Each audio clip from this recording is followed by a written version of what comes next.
درنو لیدونکو د افغانستان سره د نړیوالې ټولنې او په ځانګړې توګه د لویدیځ د همکاریو په اړه دلته په واشنگټن کې هم زیات بحثونه کیږي. نن مو په دې اړوند باندې د دیموکراسۍ د ملاتړ د مرکز غړي او په جورټاون پوهنتون کې د استاد همکار ډیوید گارتینستین روز ته بلنه ورکړې ده او نظر به یې واخلو. ښاغلی ډیوید ستړي مه شئ، په خیر راغلی. یو لنډه پوښتنه کوم چې د ټاکنو نه وروسته امریکا د افغانستان نه اصلا څه ډول توقع لري او اصلا څه ډول توقع د ټول مجموعاً د نوي حکومت نه ورهوي؟ Three major expectations that the U.S. has. The first one is that there is some agreement about the status of forces. That's been one of the sticking points about America remaining in Afghanistan. A second one is Karzai has been considered to be a very unreliable ally by the United States. There's some concern that the new leadership makes clear where it stands, in particular whether it wants to deny al-Qaeda a safe haven within Afghanistan. And the third point is corruption, which has been a major problem over the course of the past 13 years.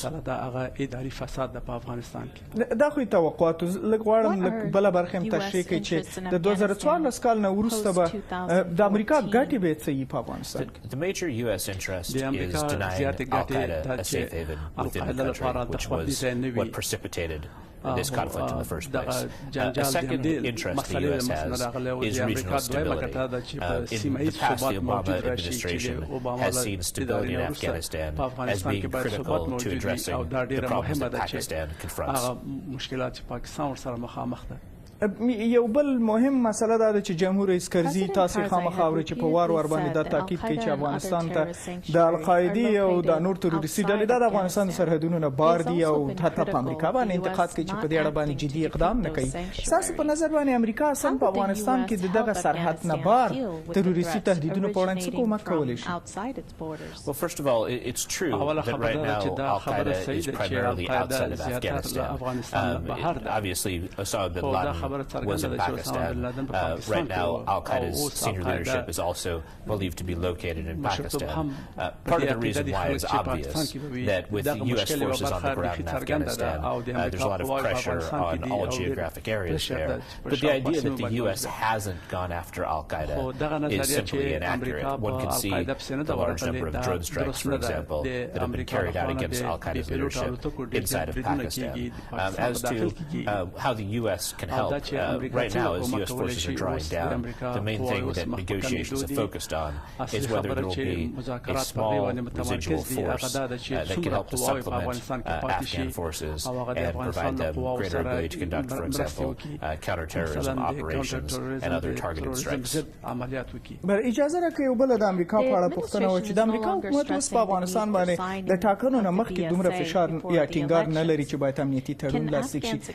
څه فکر کوئ چې افغانان اصلا د 2014 کال نه وروسته په امریکا باندې د پوځي همکاریو حساب هم کولی شي که نه؟ The likeliest thing post-2014 is that there either will be a very small U.S. force or no U.S. force at all. Afghans should be preparing for a possible future where the United States is just not a significant part of the picture. Even if it's a very small force, the question remains whether this will be able to make any sort of difference on the battlefield, any sort of difference in major operations. If you look at the amount of troops who have to be dedicated to logistical support, for example, it's very clear that with a small force, a lot of people would be in supporting roles as opposed to being in primary roles, which further constricts the U.S.'s ability to operate in Afghanistan post-2014. مننه. زه فکر کوم یوه دقیقه وخت لرو. غوښتل مې یوه بله پوښتنه ما اخري وکړم چې جمهور رئیس کرزي وایي چې د بهرنۍ ځواکونو دپاره هېڅ اړتیا اصلا په افغانستان کې نشته حتی 2014 نه وروسته. فکر کوئ څه باید شي؟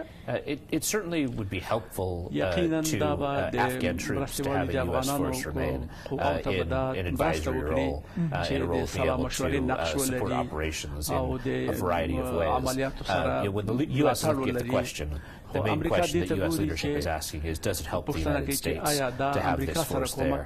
And that's why the three questions I presented earlier, those about status of forces, where Afghanistan stands as an ally, and also about corruption issues and other governance issues that could make a difference in terms of where the population stands vis-a-vis the government. That's why those will be very important questions for the Afghan leadership to address after the elections. مننه چې موږ ولنه منلې وه. ډېر تشکر.